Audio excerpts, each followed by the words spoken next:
with respect to the grant program under subsection A-B-I. The efforts of the administrator and resource partners to develop services to assist covered small business concerns.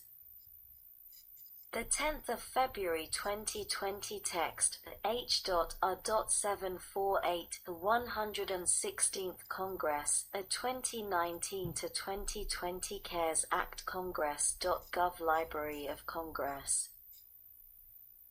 https://www.congress.gov/bill/116-congress/116-house-bill/748/text 2. The challenges faced by owners of covered small business concerns in accessing services provided by the administration and resource partners. 3. The number of unique covered small business concerns that were served by the administration and resource partners. And 4. Other relevant outcome performance data with respect to covered small business concerns, including the number of employees affected, the effect on sales, the disruptions of supply chains, and the efforts made. Page 134 Stat. 297, by the administration and resource partners to mitigate these effects, and B with respect to the grant program under subsection C-I the efforts of the administrator and the association or associations to develop and evolve an online resource for small business concerns, and 2 the efforts of the administrator and the association or associations to develop a training program for resource partner counselors, including the number of counselors trained. Sec. 1104. State Trade Expansion Program. A note. Extension. In general, notwithstanding paragraph 3C3 of section 22. L of the Small Business Act of 15 U.C. 649L, for grants under the State Trade Expansion Program under such section 22, L, using amounts made available for fiscal year 2018 or fiscal year 2019. The period of the grant shall continue through the end of fiscal year 2021. B. Reimbursement. The administrator shall reimburse any recipient of assistance under Section 22, L of the Small Business Act of 15 U.C. 649L for financial losses relating to a foreign trade mission or a trade show exhibition that was cancelled solely due to a public health emergency declared due to COVID-19 if the reimbursement does not exceed a recipient's grant funding. Sec. 1105. Note. Time period 15 U.S.C. 9004. Waiver of matching funds requirement under the Women's Business Center Program. During the 3-month period beginning on the date of enactment of this Act, the requirement relating to obtaining cash contributions from non-federal sources under Section 29. C.1 of the Small Business Act of 15 U.C. 656, C.1, is waived for any recipient of assistance under such Section 29. Sec. 1106. Note. 15 U.S.C. 9005. Loan forgiveness. A. Definitions. In this section, 1. The term covered loan means a loan guaranteed under paragraph 36 of Section 7, Aid of the Small Business Act of 15 U.C. 636A, as added by Section 1102. 2. The term covered mortgage obligation means any indebtedness or debt instrument incurred in the ordinary course of business that, though is a liability of the borrower, b. is a mortgage on real or personal property, and a C was incurred before February 15, 2020. 3. The term covered period means the 8-week period beginning on the date of the origination of a covered loan.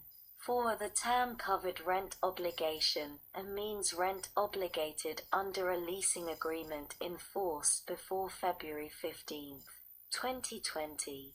5. The term covered utility payment means payment for a the 10th of February 2020 text H.R.748 116th Congress 2019 to 2020 CARES Act Congress.gov Library of Congress https://www.congress.gov/116-congress/bill/slash/house-bill/748-slash/text 19309.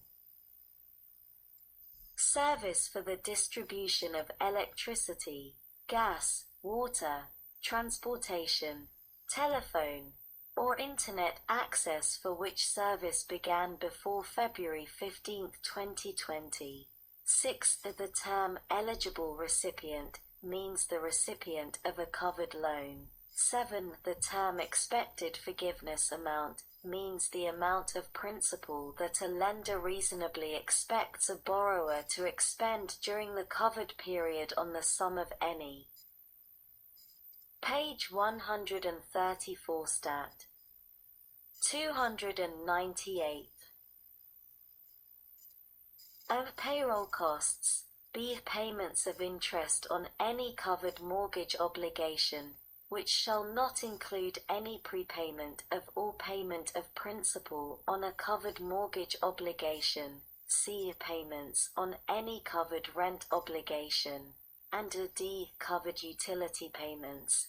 And an 8. The term payroll costs has the meaning given that term in paragraph 36 of Section 7, A of the Small Business Act 15 U.C. 636A, as added by Section 1102 of this Act. B. Forgiveness. An eligible recipient shall be eligible for forgiveness of indebtedness on a covered loan in an amount equal to the sum of the following costs incurred and payments made during the covered period. 1. Payroll costs. 2. Any payment of interest on any covered mortgage obligation, which shall not include any prepayment of or payment of principal on a covered mortgage obligation. 3. Any payment on any covered rent obligation. 4. Any covered utility payment. C. Treatment of amounts forgiven. 1. In general, amounts which have been forgiven under this section shall be considered cancelled indebtedness by a lender authorized under Section 7, Aid of the Small Business Act of 15 U.C. 636A. 2. Purchase of guarantees. For purposes of the purchase of the guarantee for a covered loan by the administrator, amounts which are forgiven under this section shall be treated in accordance with the procedures that are otherwise applicable to a loan guaranteed under Section 7, Aid of the Small Business Act of 15 U.C. 636A. 3. The note. Deadline. Remittance. Not later than 90 days after the date on which the amount of forgiveness under this section is determined, the administrator shall remit to the lender an amount equal to the amount of forgiveness, plus any interest accrued through the date of payment.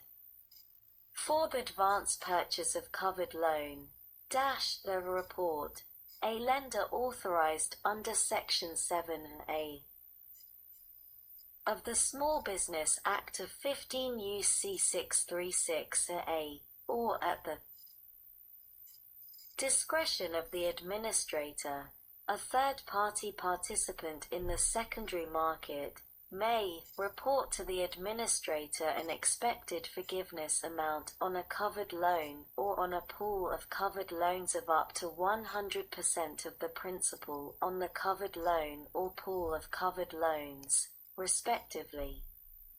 To purchase, the administrator shall purchase the expected forgiveness amount described in subparagraph as if the amount were the principal amount of a loan guaranteed under Section 7A of the Small Business Act 636A.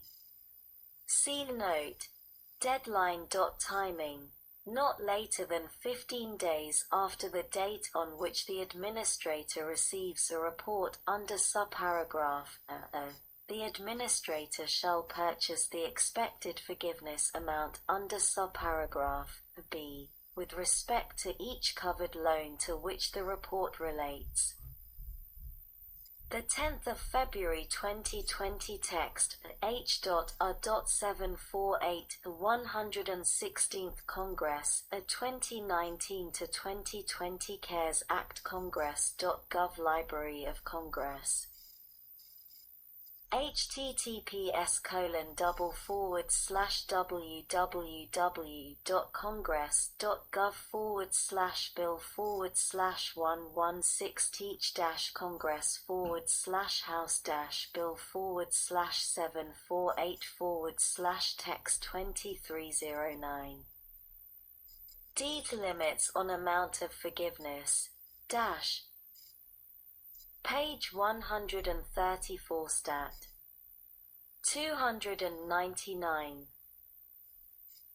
1. Amount may not exceed principal. The amount of loan forgiveness under this section shall not exceed the principal amount of the financing made available under the applicable covered loan. 2. Reduction based on reduction in number of employees in general. The amount of loan forgiveness under this section shall be reduced, but not increased, by multiplying the amount described in subsection B by the quotient obtained by dividing the average number of full-time equivalent employees per month employed by the eligible recipient during the covered period, by 2. Note. Time periods.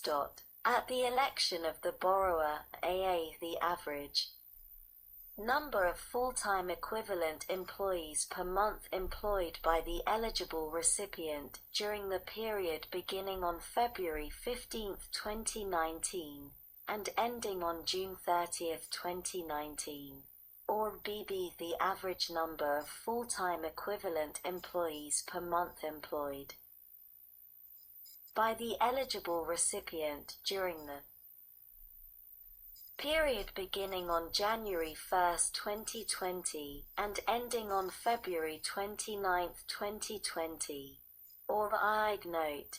Determination.